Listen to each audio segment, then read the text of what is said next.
बदले की आग बहुत खतरनाक होती है।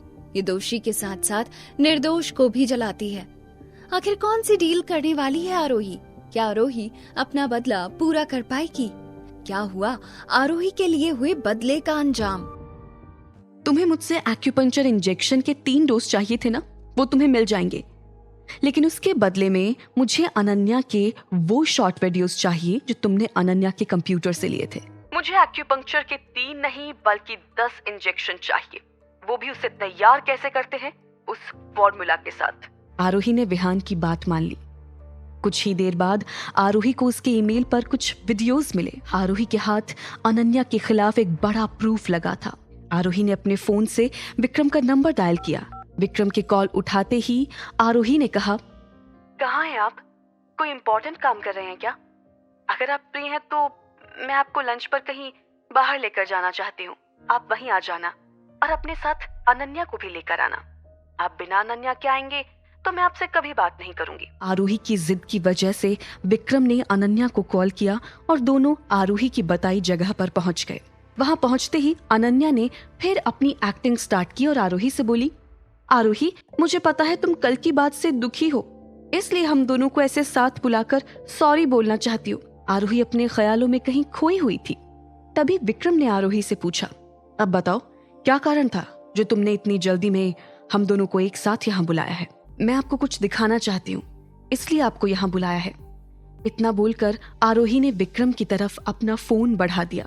आरोही का फोन लेते ही विक्रम ने वीडियो प्ले की। इन वीडियोस को देखते ही विक्रम चौंक गया।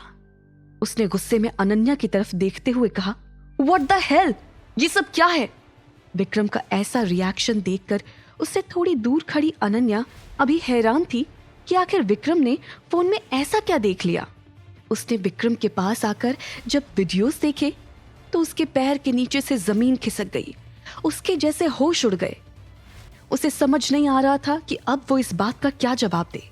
उसने गुस्से में आकर आरोही को जोर से पकड़ा और बोली, राजवीर, ये वीडियो फेक है। इतना बोलती हुई अनन्या ने आरोही को मारने के लिए हाथ उठा दिया, लेकिन विक्रम ने अनन्या का हाथ पकड़ते हुए कहा, आरोही तुम्हारी तरह नहीं है कि तुम्हारा सच बाहर लाने के लिए कोई गलत वीडियो को एडिट करके मुझे दिखाएगी।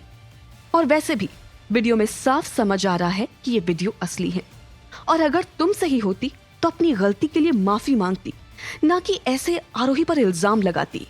विक्रम की बात सुनकर अनन्या और डर गई। घबराहट में उसे कुछ समझ नहीं आ रहा था कि वो क्या बोल रही है। आज से, इनफैक्ट अभी से मैं तुमसे रिश्ता खत्म करता हूं। आज के बाद मुझे कांटेक्ट करने की कोशिश मत करना। विक्रम की बात सुनकर अनन्या के होश उड़ गए।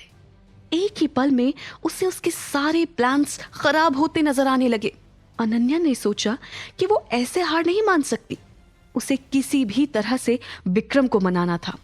इसलिए अनन्या ने खुद को संभालते हुए फिर से विक्रम को ब्लैकमेल करना शुरू किया और बोली, राजवीर, तुम कैसे भूल सकते हो कि मैंने उस रात तुम्हें बचाया था, जिसकी वजह से मैं आज प्रेग्नेंट हूं।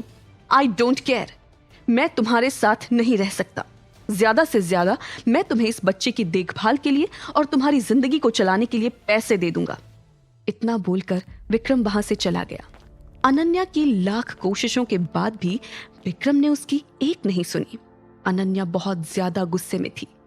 आरोही वहीं खड़ी अनन्या और विक्रम की बातें सुन रही थी। अनन्या ने गुस्से में आकर आरोही का फोन जोर से फेंक दिया, जिससे उसका फोन टूट गया। फोन टूट जाने के कारण आरोही को गुस्सा तो आया, लेकिन उसने अनन्या से बहुत शांति से और हंसते हुए कहा, जितने चाहे फोन तोड़ लो, मेरे अकाउंट में ये सारे वीडियो सेव हैं और मैं किसी भी डिवाइस से लॉगिन करके वो देख सकती हूँ। ये अभी बस शुरुआत है, आगे देखो तुम्हारे साथ क्या क्या होता है। आरोही की बातों से अनन्या गुस्से से पागल हो गई थी। उसने सोचा कि आज वो आरोही की जान ले लेगी। अनन्या ने अपने चारों तरफ देखा, उसे कुछ नजर नहीं आया, लेकिन वहीं टेबल पर एक बड़ा बर्तन रखा था जिसमें गर्म सब्जी रखी हुई थी। अनन्या उस भारी बर्तन को उठाकर आरोही के पीछे दौड़ गई। आरोही को जब लगा कि उसके पीछे कुछ हलचल है, उसने पीछे मुड़कर देखा। अनन्या को अपनी तरफ ऐसे आता देख आरोही जल्दी से साइड हो गई। अनन्या तेजी से चल रही थी, इसलिए उसका बैलेंस गड़बड़ हो गया और वहां की दीवार से टकराकर वो खुद जमीन पर गिर गई। उसके हाथ में जो बर्तन था वो उसके पेट पर गिर गया, जिससे उसके पेट पर काफी चोट आई। विक्रम और आरोही ने जल्दी ही पास के सिटी हॉस्पिटल में अनन्या को एडमिट किया और उसके बाद सुधा और महेश्वर को इन्फॉर्म कर दिया। हॉस्पिटल आते ही अपनी लाडली बेटी की इस हालत के बारे में सुनकर वो दोनों आरोही को सुनाने लगे। सुधा ने कहा, पक्का तुमने ही कुछ किया होगा, तभी मेरी बेटी की ये हालत हुई। तुम्हें हमने सालों से पाल कर बड़ा किया और तुमने अपने परिवार को ही नहीं छोड़ा। सुधा अभी आरोही को ताने मार ही रही थी कि तभी डॉक्टर ने कहा, पेशेंट तो अभी ठीक है, पर उसे अभी होश नहीं आया है। ज्यादा चोट तो नहीं आई है, लेकिन हम उसका बच्चा नहीं बचा पाए। इतना बोलकर डॉक्टर वहां से चला गया। सुधा और महेश्वर, जिसे शायद एंगेजमेंट वाले दिन से ये बात पता थी कि अनन्या प्रेग्नेंट है, उसके ऐसे मिस की बुरी खबर सुनकर दोनों फूट फूट कर रोने लगे।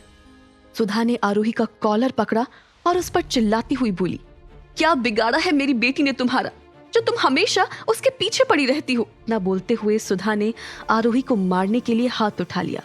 वहां बैठे विक्रम ने एकदम तेज आवाज में कहा, अपना हाथ नीचे रखिए। विक्रम की इतनी तेज आवाज सुनकर आरोही, सुधा और वहां मौजूद सभी लोग हैरान थे। क्या करेगा विक्रम सुधा और महेश्वर के साथ? क्या मोड़ लेगी अब आरोही, अनन्या और विक्रम की जिंदगी? क्या अनन्या माफ कर पाएगी आरोही को?